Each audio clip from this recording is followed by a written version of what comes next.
Okay, welcome to the assignment part of this week's project. So here is our scenario for this assignment.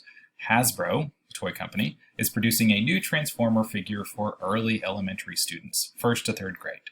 Hasbro would like for the toy to take around 3 minutes for the target consumer, that elementary school student, to transform the toy from a car to a robot and then back. After making a prototype of the toy, they tested it on several students in the target consumer age range. The results are shown in the Google spreadsheet. Let's go look at that. There we go. There's your Google spreadsheet. Both of these two documents are posted in your Google Classroom. Watch the video to perform a statistical analysis of the data set. Congratulations, you're watching the video. And then write a recommendation to Hasbro as to whether the new toy meets their projected transformation time criteria or not.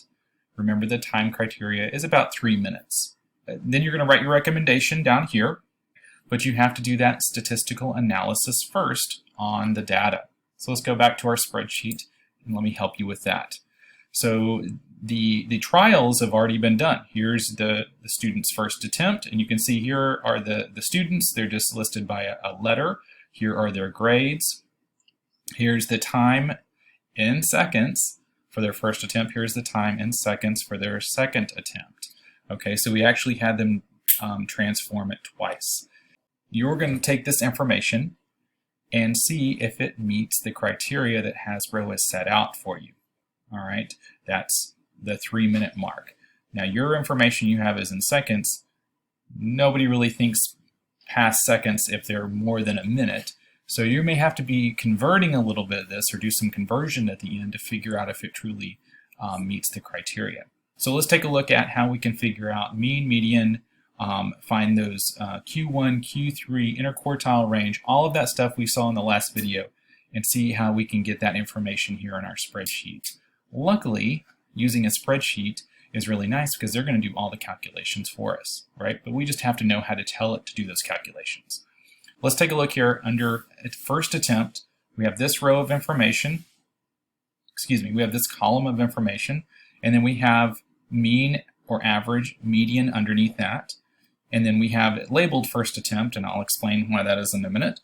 And then the minimum, Q1, Q3, and maximum. Now, we didn't talk about min and max or minimum and maximum last time, but they're so easy, I really didn't even think we needed to. Minimum is just the lowest number, maximum is just the highest number. All right, there we go, we talked about it. All right, so let's find mean and median first. So I'm going to click in the box where I want the number to go. So for mean and median, for the first attempt, I want it to go right in this box right there. Click there. Let's go up to Insert, and then down to Function. Okay, now we have a bunch of functions to choose from, and you may not have them already here, so you may have to go find them. So you can go to All, and they are listed in alphabetical order, and there are a bunch of functions, okay, that you can choose from. Basically, all the functions we're going to be using are going to be under statistical. So if we, and that is kind of a smaller list of functions. Again, they are in alphabetical order. So let's find average. It's an A, so it's going to be at the top. There it is, average. Now we just have to tell it what numbers we want to average. And I'm just going to click on that first one and just drag down with my mouse to my last number in the set. Let go, hit enter. And it's going to give me my average, 379. Let's go and find median. Again, I'm already in the box where I want that number to go. I'm going to go up to Insert and Function. Down to Statistical, and then find median. Here we go, here's our median. You need to tell it what data set I want it to find the median of. So I'm going to click and drag down, hit enter, and there we are. Notice the median and the average are not the same. They're close, but they're not the same. They are central tendency, but they're not found exactly the same. All right, so let's go find, now with a small list of numbers like this, you could figure out what the smallest number is, but imagine if you had thousands of numbers, tens of thousands of numbers, you wouldn't want to look through the list and try to figure out what the smallest number was. So the larger your list becomes, these sort of functions become really handy. So let's find minimum. Insert, function, to statistical, and we're going to go to the M's for minimum, which is right there, or min.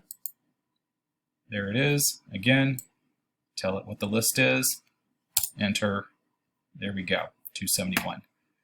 Let's go find max first, and then we'll talk about Q1 and Q3.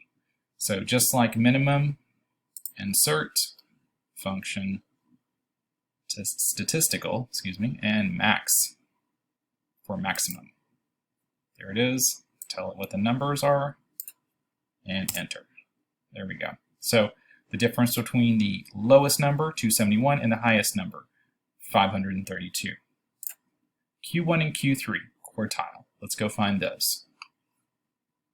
Insert, function, statistical, and down to the Q's. Here is quartile. There's a couple different ones. We just want the one that says quartile. You can click on it, highlight your number set, okay? Don't hit enter yet. One last thing to do. Put comma and tell it what quartile you want. We want quartile 1, so comma 1 will tell us that we're looking for, in this data set, the first quartile, then hit enter.